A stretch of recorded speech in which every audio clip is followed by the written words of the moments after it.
আসসালামু আলাইকুম প্রিয় খামারি ভাই এবং বোনেরা, কেমন আছেন সবাই? আজকে আমরা জানবো মুরগির জন্য মারাত্মক একটি রোগ রানীক্ষেত নিয়ে। এই রোগের লক্ষণ, ভ্যাকসিন দেওয়ার নিয়ম, এই ভ্যাকসিন ফ্রিতে কোথা থেকে পাবেন এবং কিছু পরামর্শ। তাই চলুন বেশি দেরি না করে শুরু করা যাক। আর যারা আমাদের চ্যানেলটি সাবস্ক্রাইব করেননি, তার ভিডিওটি ভালো লাগলে অবশ্যই একটি সাবস্ক্রাইব করে যাবেন।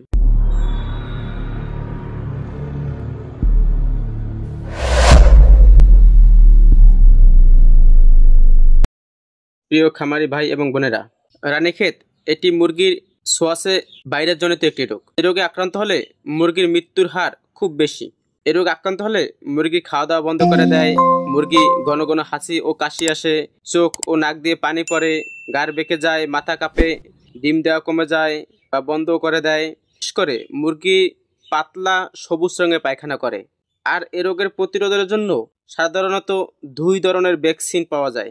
একটি হচ্ছে খাওয়ানোর জন্য ভ্যাকসিন, আর দ্বিতীয়টি হচ্ছে ইনজেকশন যোগ্য ভ্যাকসিন। আমরা প্রথমে খাওয়ানোর জন্য ভ্যাকসিন নিয়ে আলোচনা করব। এই রোগের জন্য প্রথম ডোজ মুরগির বাচ্চার বয়স যখন 7 দিন তখন, এবং দ্বিতীয় ডোজ মুরগির বাচ্চার বয়স 21 দিন বয়সে। এরপর প্রতি 2 থেকে 3 মাস পর পর বুস্টার ডোজ দিতে হয়। আর এই বুস্টার ডোজ দেওয়ার নিয়ম, একটি ট্যাবলেট বা ভাওয়েল সাধারণত 1000 ডোজ প্রায় 100 সিসি বিশুদ্ধ ঠান্ডা পানি বা স্যালাইন পানিতে মিশিয়ে খাওয়াতে হবে। টিউবওয়েল বা ক্লোরিনযুক্ত পানি ব্যবহার করা যাবে না। টিকা খাওয়ানোর আগে 1 থেকে 2 ঘন্টা পানি বন্ধ করে রাখতে হয় যাতে মুরগি তৃষ্ণার্ত থাকে। এবার আসি ইনজেকশন যোগ্য ভ্যাকসিন। সাধারণত বড় মুরগি বা প্রজনন উপযোগী মুরগিকে এই টিকা দেওয়া হয়। প্রতিটি মুরগিকে 1 সিসি করে ইনজেকশন দিতে হয় মাংসে বা ব্রেস্ট অথবা ডানার নিচে। এই ভ্যাকসিন দীর্ঘমেয়াদী রোগ প্রতিরোধ করে প্রায় 4 থেকে 5 মাস পর্যন্ত।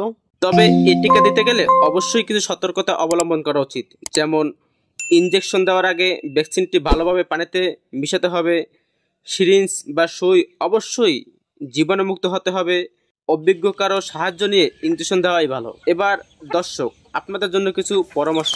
সরকারি পশু হাসপাতাল থেকে বিনামূল্যে এই টিকা সংগ্রহ করা যায়, সেখানে নিয়মিত যোগাযোগ রাখুন। মুরগির ঘর, মুরগির লিটার সবসময় পরিষ্কার পরিচ্ছন্ন রাখুন। হঠাৎ মৃত্যুর ঘটনা ঘটলে দ্রুত ভেটেরিনারি ডাক্তারের সাথে যোগাযোগ করুন। মেয়াদ উত্তীর্ণ ভ্যাকসিন ব্যবহার করবেন না। টিকা দেওয়ার নিয়ম না জানা থাকলে আমাকে কমেন্টে জানাতে পারেন বা অভিজ্ঞ কারো সাহায্য নিতে পারেন। প্রিয় খামারি ভাই এবং বোনেরা, রানীক্ষেত রোগ সম্পর্কে আজকে এই পর্যন্তই। আপনারা যদি মুরগি পালনে আগ্রহী হন, আমাদের চ্যানেলটি গ্রামীণ স্বপ্ন বীজ সাবস্ক্রাইব করে পাশে থাকুন। ভিডিওটি ভালো লাগলে একটি লাইক দিন, শেয়ার করুন এবং কমেন্টে জানিয়ে দিন আপনার এলাকায় খামার কেমন চলছে। ধন্যবাদ।